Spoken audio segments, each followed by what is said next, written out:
Hi friends, ನಮಸ್ಕಾರ ಎಲ್ಲರಿಗೂ. ರಂಜೂಸ್ homely ಫುಡ್ಗೆ ಎಲ್ಲರಿಗೂ ಸ್ವಾಗತ. ಇವತ್ತೊಂದು ಡಾಲ್ಗೋನಾ ಕಾಫಿ ಮಾಡ್ತಾ ಇದ್ದೀನಿ, ಆದರೆ ಸ್ವಲ್ಪ ಹೆಲ್ದಿಯಾಗಿ, ಅಂದರೆ ಶುಗರ್ ಫ್ರೀ ಡಾಲ್ಗೋನಾ ಕಾಫಿ ಮಾಡ್ತಾ ಇರೋದು, ಸಕ್ಕರೆ ಬಳಸದೆ ಮಾಡ್ತಾ ಇರೋದು. ಬನ್ನಿ ನೋಡೋಣ ಹೇಗೆ ಮಾಡೋದಂತ. ಫಸ್ಟ್ ಟೈಮ್ ಈ ಚಾನಲ್ ನೋಡ್ತೀರಿ, ಚಾನಲ್ ಸಬ್ಸ್ಕ್ರೈಬ್ ಮಾಡಿ ಸಪೋರ್ಟ್ ಮಾಡಿ, ಅದರ ಪಕ್ಕದಲ್ಲಿರುವ ಬೆಲ್ ಐಕನ್ನು ಪ್ರೆಸ್ ಮಾಡಿ. ನೋಡಿ, ಇವಾಗ ನಾನೊಂದು ಇನ್ಸ್ಟೆಂಟ್ ಕಾಫಿ ಪೌಡರ್ ತಗೊಂಡಿದ್ದೀನಿ. ನಿಮ್ಗೆ ಯಾವುದೇ ಬ್ರ್ಯಾಂಡ್ ಆದ್ರೂ ತಗೋಬಹುದು, ತೊಂದರೆ ಏನಿಲ್ಲ. 1 ಟೇಬಲ್ ಸ್ಪೂನ್ ಹುಡಿಬೇಕು, ನಮಗೆ ಕಾಫಿ ಹುಡಿಬೇಕು. ಆಮೇಲೆ ನಾನಿಲ್ಲಿ ಸಕ್ಕರೆ ಎಲ್ಲ 1 ಟೇಬಲ್ ಸ್ಪೂನ್ ಹುಡಿ ಮಾಡಿದ ಬೆಲ್ಲ ತಗೊಂಡಿರೋದು. ಇದನ್ನ ಚೆನ್ನಾಗಿ ಬೀಟ್ ಮಾಡಬೇಕು. 1 ಟೇಬಲ್ ಸ್ಪೂನ್ ಬಿಸಿ ನೀರು ಹಾಕ್ಬಿಟ್ಟು ಚೆನ್ನಾಗಿ ಇದನ್ನ ಬೀಟ್ ಮಾಡಬೇಕು. ಬೀಟ್ ಮಾಡೋದಿಕ್ಕೆ ವಿಸ್ಕ್ ಉಪಯೋಗಿಸಬಹುದು. ನೋಡಿ, 1 ಟೇಬಲ್ ಸ್ಪೂನ್ ನೀರು ಹಾಕೊಂಡಿದ್ದೀನಿ. ವಿಸ್ಕ್ ಉಪಯೋಗಿಸಬಹುದು, ಇಲ್ಲ ಅಂದ್ರೆ ಎಲೆಕ್ಟ್ರಿಕ್ ಬೀಟರ್ ಉಪಯೋಗಿಸಿ ಮಾಡ್ಕೊಳ್ಳಿ, ಅವಾಗ ತುಂಬಾ ಸುಲಭ ಆಗುತ್ತೆ.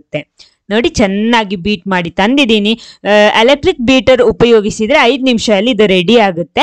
ವಿಸ್ಕ್ ಅಥವಾ ಫೋರ್ಕ್ ಉಪಯೋಗಿಸಿ ಮಾಡ್ತಿದ್ರೆ ಸ್ವಲ್ಪ ಜಾಸ್ತಿ ಟೈಮ್ ಬೇಕಾಗುತ್ತೆ ನಮಗೆ, ಆದ್ರೂ ಕೂಡ ಇದೇ ರೀತಿ ಬರುತ್ತೆ. ನಿಮ್ಗೆ ಯಾವ್ದು ಈಸಿ ಆಗುತ್ತೋ ಆ ರೀತಿ ಮಾಡ್ಕೊಳ್ಳಿ. ನೋಡಿ, ಕ್ರೀಮ್ ರೆಡಿ ಆಗಿದೆ. ನೆಕ್ಸ್ಟ್ 1 ಗ್ಲಾಸ್ ನಾನಿಲ್ಲಿ ಬಿಸಿ ಹಾಲು ತಗೊಂಡಿರೋದು. ನಿಮ್ಗೆ ಬೇಕಿದ್ರೆ ಕೋಲ್ಡ್ ಕಾಫಿ ಮಾಡ್ತಿದ್ರೆ ಕೋಲ್ಡ್ ಕಾಫಿ ಹಾಲು ತಗೋಬಹುದು, ತಣ್ಣಗಿರುವ ಹಾಲು. ಇನ್ನಿದನ್ನ ಚೆನ್ನಾಗಿ ಒಂದ್ಸಲ ಈ ರೀತಿ ಮಿಕ್ಸ್ ಮಾಡ್ಕೊಳ್ಳಿ. ಅವಾಗ ಚೆನ್ನಾಗಿ ನೊರೆ ಬಂದು ಸ್ವಲ್ಪ ಕ್ರೀಮಿಯಾಗಿ ಸಿಗುತ್ತೆ ನಮ್ಗೆ ಹಾಲು. ಅದಕ್ಕೋಸ್ಕರ ಈ ರೀತಿ ಮಾಡೋದು. ನೊರೆ ಇಷ್ಟ ಇಲ್ಲ ಅಂದ್ರೆ ನಿಮ್ಗೆ ಹಾಗೆ ಉಪಯೋಗಿಸ್ಬೋದು, ತೊಂದರೆ ಏನಿಲ್ಲ. ನೋಡಿ, ಒಂದು 4-5 ನಿಮಿಷ ಈ ರೀತಿ ಚೆನ್ನಾಗಿ ಈ ರೀತಿ ಮಾಡ್ಕೊಳ್ಳಿ.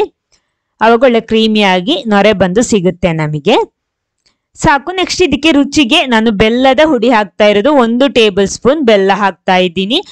ಅದನ್ನು ಚೆನ್ನಾಗಿ ಮಿಕ್ಸ್ ಮಾಡ್ಕೊಳ್ಳಿ. ನಿಮ್ಗೆ ಟೇಸ್ಟ್ ನೋಡ್ಕೊಂಡು ಅಡ್ಜಸ್ಟ್ ಮಾಡ್ಬೋದು, ಜಾಸ್ತಿ ಕಡಿಮೆ ಮಾಡ್ಬೋದು. ಅದನ್ನು ಪುನಃ ಅದೇ ರೀತಿ ನಾನು ಮಿಕ್ಸ್ ಮಾಡ್ತಾ ಇದ್ದೀನಿ. ಅವಾಗ ಬೆಲ್ಲ ಕೂಡ ಚೆನ್ನಾಗಿ ಕರಗಿ ನಮಗೆ ಕರೆಕ್ಟ್ ಆಗಿ ಸಿಗುತ್ತೆ. ನೋಡಿ, ಈ ರೀತಿ 1 ಗ್ಲಾಸಿಂದ ಇನ್ನೊಂದು ಗ್ಲಾಸ್ಗೆ ಈ ರೀತಿ ಮಾಡಿದ್ರೆ ಆಯ್ತು.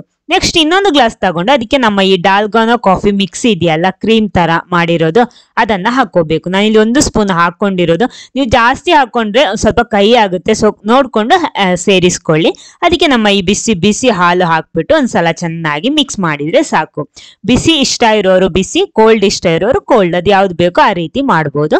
ಇದನ್ನ ಚೆನ್ನಾಗಿ ಮಿಕ್ಸ್ ಮಾಡ್ಕೊಳ್ಳಿ. ನಮ್ಮ ಶುಗರ್ ಫ್ರೀ ಡಾಲ್ಗೋನಾ ಕಾಫಿ ಇಲ್ಲಿ ರೆಡಿ ಆಗಿದೆ. ಇನ್ನು ಸ್ವಲ್ಪ ಗಾರ್ನಿಶ್ ಮಾಡೋದಕ್ಕೋಸ್ಕರ ಮಾತ್ರ ನಾನು ಇದರ ಮೇಲ್ಗಡೆ ಸ್ವಲ್ಪ ಕ್ರೀಮ್ ಹಾಕ್ತಾ ಇದ್ದೀನಿ. ಇದು ಆಪ್ಷನಲ್, ಬೇಕು ಅಂತಾನೆ ಇಲ್ಲ. ಜಾಸ್ತಿ ಹಾಕ್ಬಿಟ್ರೆ ಸ್ವಲ್ಪ ಕೈ ಆಗುತ್ತೆ, ನೋಡ್ಕೊಂಡು ಸೇರಿಸ್ಕೊಳ್ಳಿ. ಸ್ವಲ್ಪ ಕಾಫಿ ಪೌಡರ್ ಎಲ್ಲ ಹಾಕ್ಬಿಟ್ಟು ಸ್ವಲ್ಪ ಗಾರ್ನಿಶ್ ಮಾಡ್ತಾ ಇದ್ದೀನಿ. ನೋಡೋದಿಕ್ಕೆ ಸ್ವಲ್ಪ ಚೆನ್ನಾಗಿರುತ್ತೆ, ಅಟ್ರಾಕ್ಟಿವ್ ಆಗಿರುತ್ತೆ, ಅದಕ್ಕೋಸ್ಕರ ಮಾಡ್ತಾ ಇರೋದು ಈ ರೀತಿ. ನೋಡಿ, ಈ ರೀತಿ ತುಂಬಾ ಸಿಂಪಲ್ ಆಗಿ ಮಾಡಿರುವಂತಹ, ಅಂದ್ರೆ ಶುಗರ್ ಫ್ರೀ ಡಾಲ್ಗೋನಾ ಕಾಫಿ ಇಲ್ಲಿ ರೆಡಿ ಆಗಿದೆ. ಈ ವಿಡಿಯೋ ಇಷ್ಟ ಆದ್ರೆ ಖಂಡಿತ ಲೈಕ್ ಮಾಡಿ. ಚಾನಲ್ ಸಬ್ಸ್ಕ್ರೈಬ್ ಮಾಡಿದವರು ಚಾನಲ್ ಸಬ್ಸ್ಕ್ರೈಬ್ ಮಾಡಿ. Okay, thank you.